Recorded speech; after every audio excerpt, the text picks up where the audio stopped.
আপনি ভেবেছিলেন এসপি কে দিয়ে পুলিশে দিয়ে ছাদ থেকে ফেলে দিয়েছেন। মাননীয় মুখ্যমন্ত্রী, আপনি অবশ্যই লাইভ দেখছেন, আপনি 14 তলায় বসে লাইভ দেখুন। আর আজকে হাজার হাজার আনিস খান, হাজার হাজার আবু সিদ্দিকী রাস্তায় নেমেছে।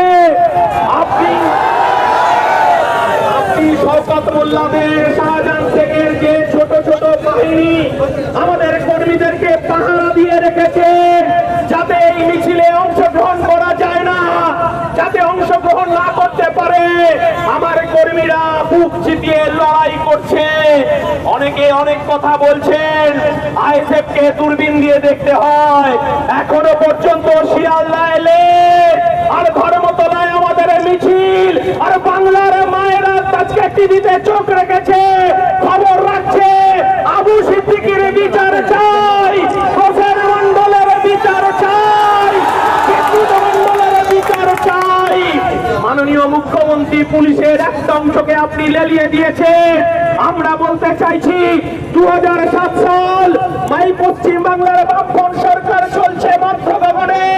এই রাজ্যের পুলিশ মন্ত্রী বুদ্ধদেব ভট্টাচার্য, আপনি যেমন মুখ্যমন্ত্রী, আমরা সেদিনকে দেখেছি রিজওয়ানুর রহমানের অপরাধ ছিল অশোক কুটির মেয়েকে ভালোবাসার কারণে তাকে প্রাণ দিতে হয়েছিল, পুকুরে তার লাশ পাওয়া গিয়েছিল।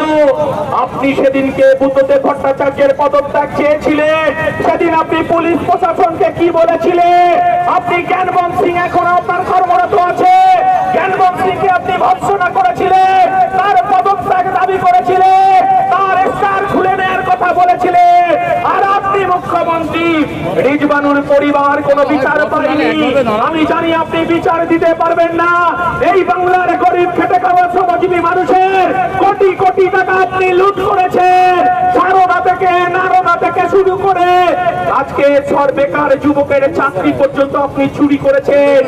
আমরা আপনাকে বলতে চাই, আজকে শুধু আপনি টেলার দেখলেন, আমাদেরকে পুলিশের ভয় দেখিয়ে আমাদেরকে জেলে আটকে রেখে আমার চেয়ারম্যান বলেছে 42 দিন কেন, আপনি 420 দিন আটকে রাখুন, আইএসএফ কে দমানো যাবে না।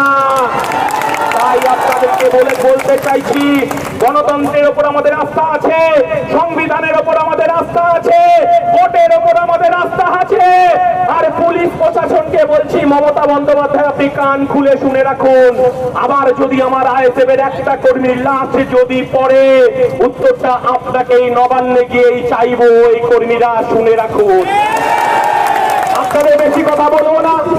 আজকে আমাদের রাজ্য নেতৃত্ব যার কথা শুনবেন, আমাদের প্রধান বক্তা, বিধানসভায় 293 বনামে একজনের লড়াই চলছে, আর বাইরেও আমাদের তৃণমূল বিজেপির বিরুদ্ধে লড়াই চলছে।